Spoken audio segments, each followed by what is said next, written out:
এ প্রিয়াঙ্কা, আমাদের একটা লাফান দড়ি ছিল না? হ্যাঁ, কেন, কি করবে? ওটা দাও না, ও পাড়ার বাচ্চা কাচ্চা সব খেলবো খেলবো করে বেকার ঘরে পড়ে আছে, তুমি তো খেলো না। হ্যাঁ গো, আমার পা প্রচন্ড ব্যথা করে ওই লাফান দড়ি খেলে। ওই রান্নাঘরের কোনার দিকটায় পড়ে আছে, নিয়ে যাও। আচ্ছা ঠিক আছে। এই শোনো, আমার আসতে একটু দেরি হবে, হুম। তুমি খেয়ে দিয়ে নিও, ঠিক আছে? আমাকে চিন্তা চিন্তা করতে হবে না। আচ্ছা ঠিক আছে। আসলাম আমি।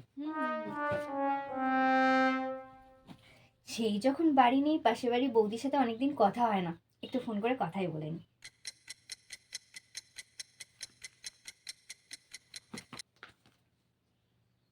হ্যাঁ বৌদি, ব্যস্ত আছো?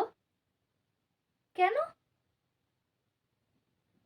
পাড়ার মোড়ে নতুন খেলা এসছে, বর আর বউ মিলে যদি লাফান দড়ি খেলে তাহলে জিততে পারলে 10,000, আর নিজের বউ না থাকলে অন্য কোনো মহিলার সাথেও খেলতে পারো, কিন্তু জিততে পারলে 2,000।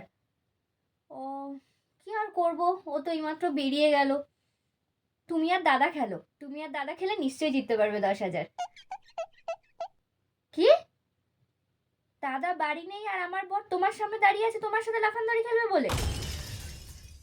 না না, রেগে যাচ্ছি না, খেলো খেলো, 2,000 টাকা দিয়ে আনন্দ করো।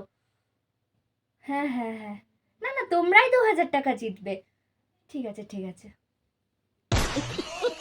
আজকে আসুক বাড়ি, ওই লাফান দড়ি দিয়ে যদি আমি আজকে ওকে না ঝুলিয়েছি, তো আমার নামও প্রিয়াঙ্কা না।